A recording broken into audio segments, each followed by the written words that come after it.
Greetings and salutations, everyone. My name is Kirk Cousins, and welcome to my YouTube channel. Today, we're talking about my Week 1 quarterback rankings for the 2022 fantasy football season. On today's episode, we're covering all topics related to the quarterback position, beginning with matchups. We'll talk about which defenses last season were giving up the most points to opposing quarterbacks on a per-week basis in a 4-point per passing touchdown format. After we talk about matchups, we'll then transition to my top 16 quarterback rankings on the week. I'll give you guys statistics to justify the reasons as to how I think the position is going to stack up when it's all said and done at the end of Week 1. Now, before we begin, I want to remind you guys, if you have not yet already, be sure to subscribe to the channel. We're making fantasy football content on the daily for the entirety of the 2022 season with a singular goal of helping you win a 2022 fantasy football championship. So if you haven't yet already, be sure to subscribe. Also, if you guys like today's content and the content I continue to produce every single day, be sure to leave a like down below. I greatly appreciate that. Also, before we begin, if you guys haven't checked out Underdog Fantasy, be sure to do so. It's another way to help support the channel and also play more fantasy football yourself, whether it is testing yourself with the weekly contests, the pick'ems, and much more. Be sure to travel down to the description of the video, click on the link, and use promo code Andrew. Thank you very much. I greatly appreciate it. All right, let's get into talking about Week 1 quarterback rankings and specifically matchups, because we know on a weekly basis, the biggest difference maker between our players having incredible upside weeks and not performing well is the 11 other defenders on the opposite side of the field who their singular goal is to prevent your fantasy prospect from succeeding.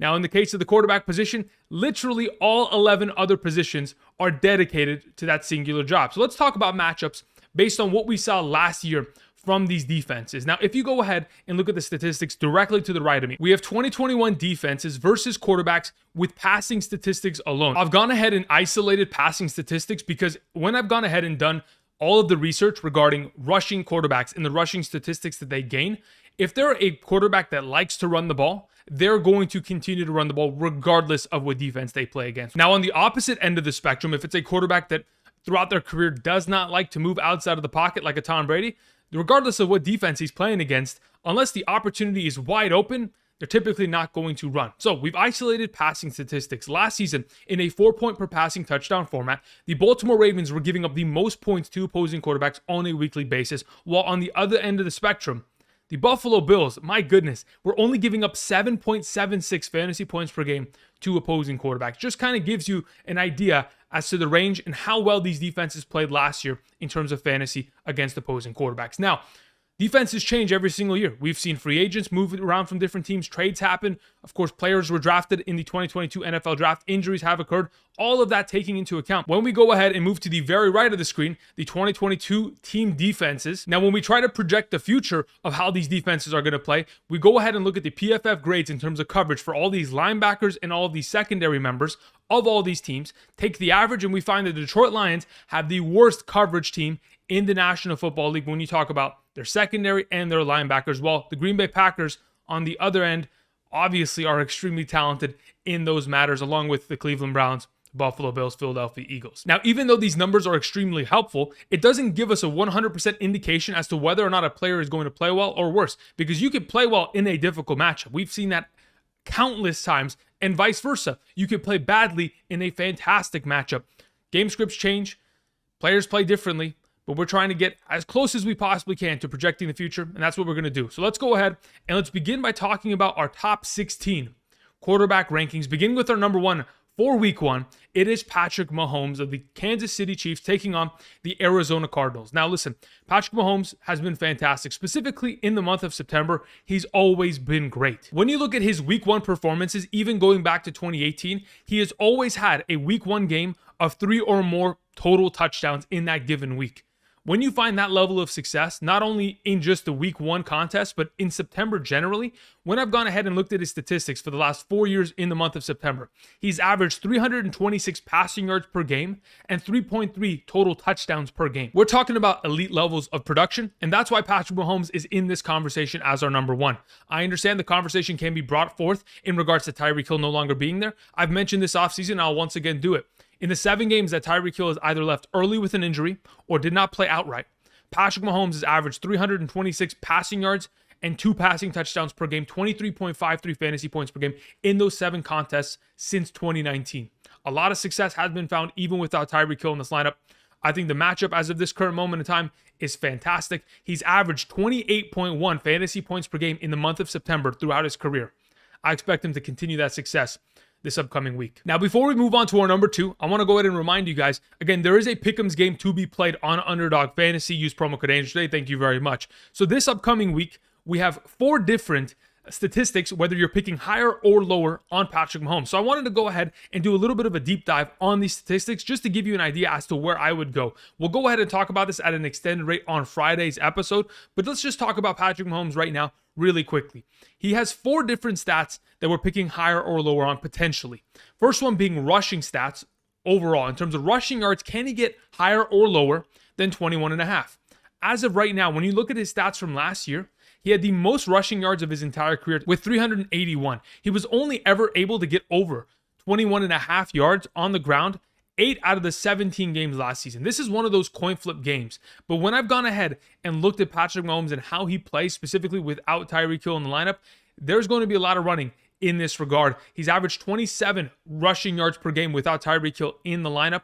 This leads me to believing this is going to be a higher number. Now, let's talk about interceptions. When you talk about a real coin flip, 0.5, it's either he's getting no interceptions in the game or 1 or more in the given contest. Again, this is a coin flip. Typically, I would assume that Patrick Mahomes is talented enough to get the job done and not turn over the ball. But last season, he had 13 total interceptions, the most he has ever had in a given season. Obviously, there was 1 extra game in comparison, but still, I'm going to lean towards lower. Now, let's talk about total yards. 321.5. I personally think that overall, he's probably not going to have that many passing yards. He could very easily score 3 to 4 touchdowns with 250 yards. That's the kind of talented player he is. And as long as his running game is active, I'm leaning towards lower on the total yards and lower on the passing yards. Now, I may be totally wrong on these ideas, but this is where I'm leaning. Now, typically in the Pick'em section of Underdog, you can only pick 1 stat for a singular player and put that in your Pick'em slip, picking higher or lower on that given stat. So again, if you are interested, check that out. Use promo code Andrew today. There's a link down in the description. You can go ahead and make a Pick'em slip. And if you think I've got these stats wrong, do it the right way. Win yourself some cash. Thank you very much. All right, let's move on to our number 2, bringing up Lamar Jackson of the Baltimore Ravens, taking on the 5-star matchup of the New York Jets. Again, listen, Lamar Jackson is an extremely talented player. Last year, prior to his injury, from weeks 1 through 13, he was averaging 21.71 fantasy points per game, while also throwing the most he has ever thrown in his entire career. Now you get him into the conversation of playing against the New York Jets.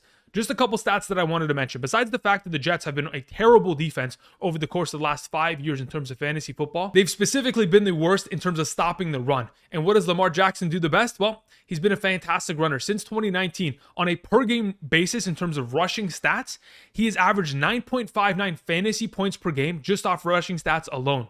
If you're able to get this man into designed runs, scrambles, dicing up that New York Jets defense, he's going to find a lot of success. Not only do the New York Jets struggle in terms of stopping running backs and stopping the run, they're also really bad in terms of stopping tight ends, which again, Lamar Jackson has a couple of those that we're all familiar with that are going to find success this week. All right, let's move on to our number 3. We have Josh Allen taking on the Los Angeles Rams on Thursday night. I am so excited about the potential of this game. Obviously, I'm a Rams fan and I'm hoping for a lot of success from our team, but Josh Allen is going to get the job done. I mean, he's going to do what he does best. The last time he took on the Los Angeles Rams, though it was in 2020, he did find a lot of success, scoring 31.24 fantasy points against us. Overall, the guy was a complete machine with 311 passing yards and 5 total touchdowns.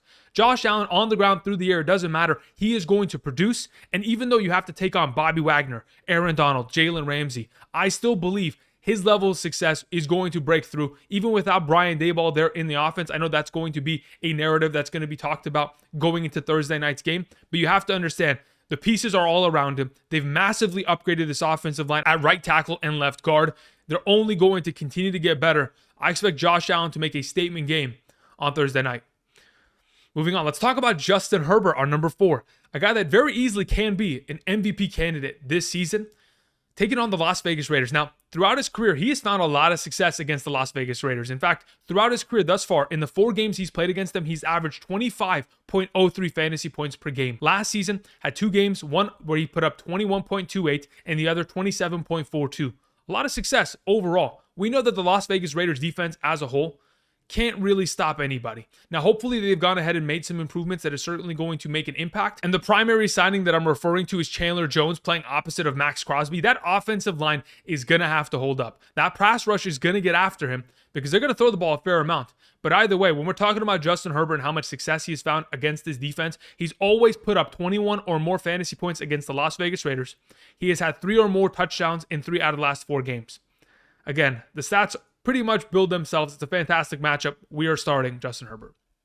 Let's talk about Jalen Hurts. Though the last time he took on the Detroit Lions, he didn't put up many points, only 11.22 overall. It was mainly because they blew out this team. They won 44-6. Jalen Hurts only threw the ball 14 times in that contest and was able to get himself 103 passing yards and 71 rushing yards. If we get into a more competitive game, where it's a little bit more back and forth, and Jalen Hurts doesn't have to just hand the ball off for the entirety of the second half, then by all means, he's going to be running, he's going to be scoring, and in the best matchup of the week, in my opinion, in terms of going up against a secondary and a linebacker group that really just can't cover, Jalen Hurts should be able to dice him up through the air on the ground and find a lot of success. Let's not forget, prior to his ankle injury last year, this was a man that was averaging 22.55 fantasy points per game. I expect him to take advantage of this matchup. They've only gone ahead and improved this offense by bringing in A.J. Brown this offseason. Jalen Hurts, automatic top 5. Moving on, let's talk about our thumbnail for today's video. We have Tom Brady taking on the Dallas Cowboys defense. Now listen, the Dallas Cowboys defense as a whole last year played incredible. The amount of turnovers they caused, the amount of touchdowns they scored were great. But the last time we saw Tom Brady take on the Dallas Cowboys defense, Tom Brady still had his way. Even though he threw 2 interceptions, he still accumulated 379 passing yards and 4 passing touchdowns. Now that you go ahead and you have Evans, Godwin hopefully fully ready to go, Julio, Russell Gage, obviously the 2 tight ends, Kyle Rudolph, Cameron Brate, they're not going to be able to stack up to what Rob Gronkowski was providing. You still have Fournette in that backfield. There is enough weapons in this offense to allow Tom Brady to be at the top of his game. Again, last time he played against this defense, he put up 27.16 fantasy points. I expect Tom Brady to pick up exactly where he left off against this defense. Finding a lot of success on Sunday Night Football should be fun. Let's talk about Kyler Murray. I personally think this is a favorable matchup, and Kyler Murray's got the skill to be able to deliver in terms of a fantasy point week here. Now, the whole question is, without DeAndre Hopkins in the lineup, and Zach Ertz, I know he returned to practice, but at what capacity, we're going to have to wait and see what the Thursday overall practice status report kind of reveals from the team. Those are going to be the main indications as to what kind of levels of success we're going to find here. Because the less weapons that, Kyler Murray has on the field, the less total upside he will ultimately have. Either way, last year prior to his ankle injury, weeks 1 through 8, the guy was averaging an insane amount of fantasy points, 22.22 per game. He was the number 6 overall quarterback at the time prior to his injury and was having a lot of success. In fact, when he has been healthy over the last 29 games, he's averaged 23.3 fantasy points per game. This is a quarterback that you want to have in your lineup. I'm sure you know that. But just so we're all on the same page, it is a favorable matchup, but Zach Ertz being out there will certainly help his bottom line. Moving on to Joe Burrow. Joe Burrow takes on the Pittsburgh Steelers. Last year, the Pittsburgh Steelers could not stop the run. Now, if they've gone ahead and retooled and have gotten to a position where maybe they could stop the run a little bit better than they did last year, then that may limit the overall rushing ability of a Joe Mixon. If that does end up happening, by all means, Joe Burrow will take advantage of that by throwing the ball even more. Because last season, when he played against the Pittsburgh Steelers in those 2 games, he had himself 16 or more fantasy points in both games and was able to score 2 or more touchdowns in both games. But the only reason he didn't score more points is because all they did was run the ball, and Joe Burrow only had to throw the ball 42 times in 2 games. In fact, he was 34 of 42 passing. He had an 81% passing completion percentage against that defense. You've gone ahead and upgraded his offensive line from left guard to right tackle, all 4 starters there. I see this as a matchup where Joe Burrow could very easily tear apart this Pittsburgh Steelers defense. I know those of you who are Pittsburgh Steelers fans don't want to hear that, but it's just a fact of the matter. We'll see what happens. Moving on, let's talk about Russell Wilson in the revenge game against his former team, the Seattle Seahawks. He's going to be traveling up to Seattle to try to take on this secondary. Now, the whole question is, does Pete Carroll know Russell Wilson better than Russell Wilson knows Pete Carroll's defense? That is the pure question. Obviously, we've seen Russell Wilson find a lot of success in his career. Since 2015, he's averaged 2 passing touchdowns per game. And obviously, he's been an active runner, so he always will have that potential upside in the running game. The offense that surrounds him is talented enough to get the job done, especially against the Seattle defense, who no longer have their primary pieces. Their captain, their leader for the last decade, has been Bobby Wagner. The fact that Bobby Wagner is no longer there, I mean, that just makes a giant difference. I think easily Russell Wilson will be able to dice up this defense, find a lot of success, and in the revenge game be very successful. Let's move on to Trey Lance, our number 10. When we're talking about fantasy football, especially in a 4-point per passing touchdown league, you guys got to remember, rushing stats matter a lot in comparison to quarterbacks that could sit back in the pocket. And yes, you're going to be able to throw the ball and get yourself, 250 passing yards, 2 passing touchdowns, but the rushing yards itself, the numbers that Trey Lance is very capable of accomplishing, will definitely get him into this top 10 conversation. Not only does he take on the Chicago Bears, which is one of the easiest matchups, not only at the wide receiver, not only at the tight end, but also at the running back position.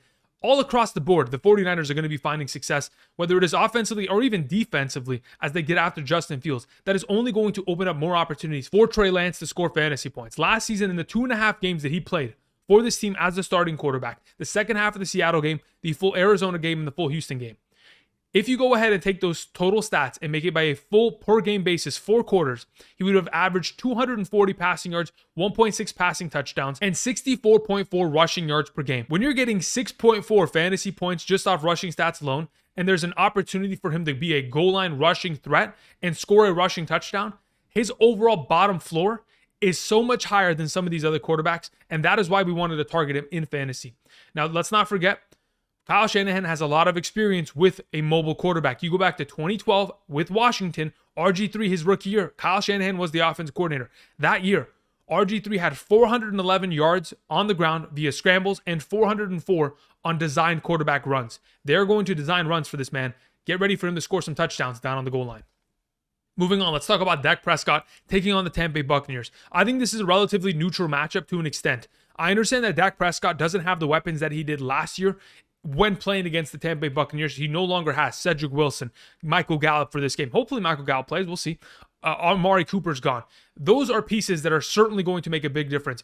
Tyron Smith no longer being there. There's just a lot of pieces that are missing. With that all being said, the last time he took on this defense, he had to throw the ball 58 times because running the ball was just not a possible option. And that's what we're going to see once again this week. Ezekiel Elliott is going to be in the backfield, but he's not going to be running the ball. He's going to be pass blocking as he's going to be trying to protect Dak. Again, last time he played against Tampa Bay, he put up 27.42 fantasy points. He had himself 400 passing yards and 3 passing touchdowns.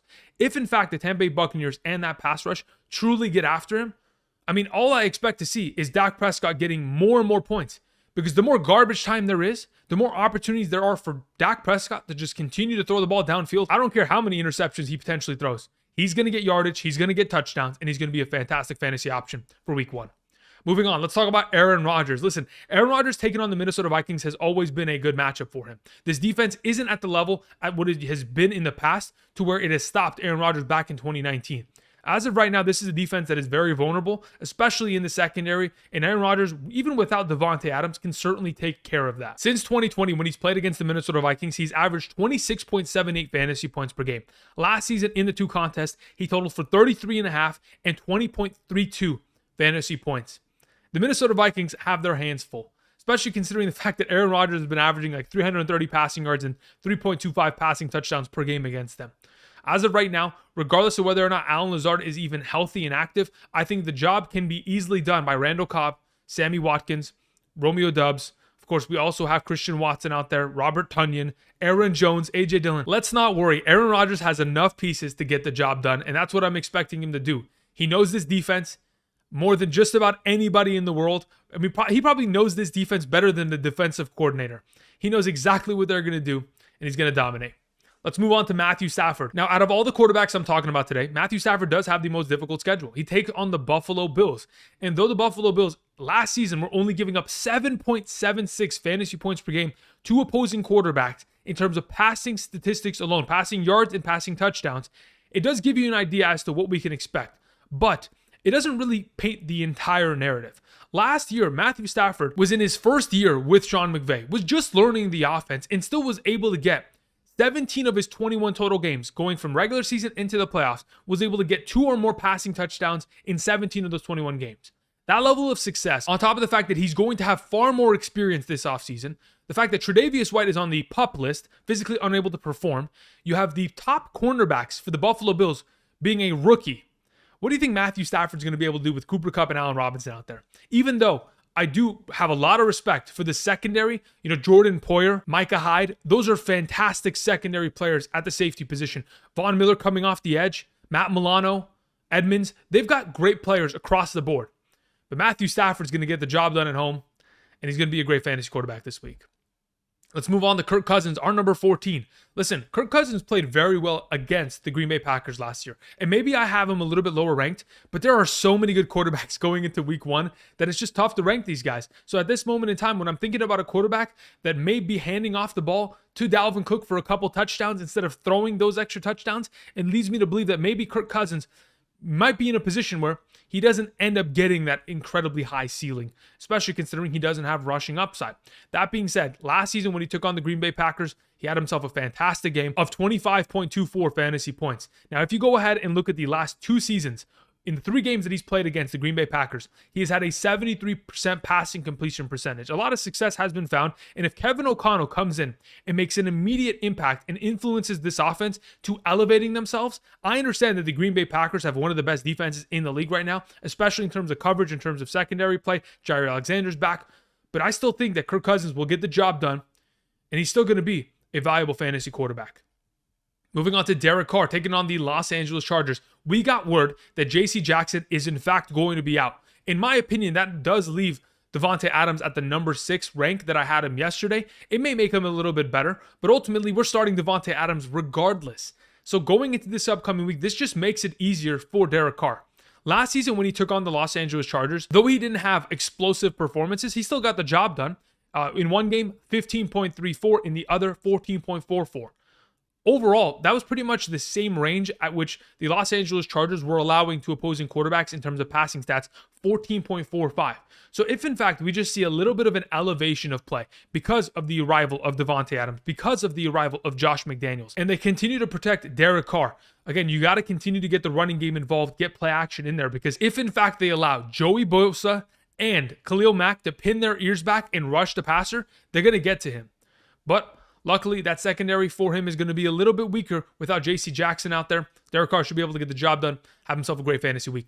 Let's move on to our final quarterback for today's episode, famous Jameis Winston, eating W's. Let's get it. Here we go. He's taking on the Atlanta Falcons. Even though the Atlanta Falcons' 2 primary corners, Casey Hayward and A.J. Terrell, are fantastic players, and they're great in terms of coverage, we're still talking about a New Orleans Saints offense that is at a maximum capacity of offensive firepower. Maybe the most offensive firepower they have had in the last 5 years, maybe more, to be honest. I'm thinking of days of Marcus Colston, where they were pretty much at a similar value. But at this point, having Alvin Kamara in the backfield, Michael Thomas back, Chris Olave, Jarvis Landry, Adam Trotman, you're going to have Taysom Hill as that, Swiss Army knife of this offense.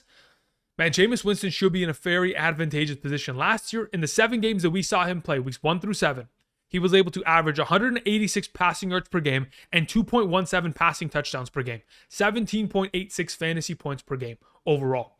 If you're able to get Michael Thomas back and dominating like he was back in the day, like in 2019, this offense should look very similar. Pete Carmichael is still the same offensive coordinator that they've had since 2009, and I expect Jameis Winston off the ACL to have a major week 1. Those are my week 1 quarterback rankings for the 2022 fantasy football season. Thank you everybody for watching. Tomorrow, we'll be talking about the tight end position. So of course, if you have not yet already, be sure to subscribe to the channel so you can stay up to date on my latest content. Again, we're making daily fantasy football content here. So we'll have tight ends tomorrow. We'll have a must drafter sit on Friday. We'll have live streams Saturday and Sunday in order to help you set your lineups and prepare for your week 1 victories. Thank you everybody for watching. Be sure to also check out Underdog Fantasy. We talked a couple pick'ems earlier. You can go ahead and sign up using promo code Andrew today. And when you use promo code Andrew, not only will you get a first time deposit match up to $100, but you can participate in the pick'ems, make a couple slips, pick higher or lower on specific statistics. Of course, play in the Thursday Night Rumble, the weekend's drafts, a lot of content to be had, a lot of fantasy football to be played via Underdog Fantasy. Check that out today. All right, until tomorrow, guys, thank you very much, and I'll see you guys. Peace.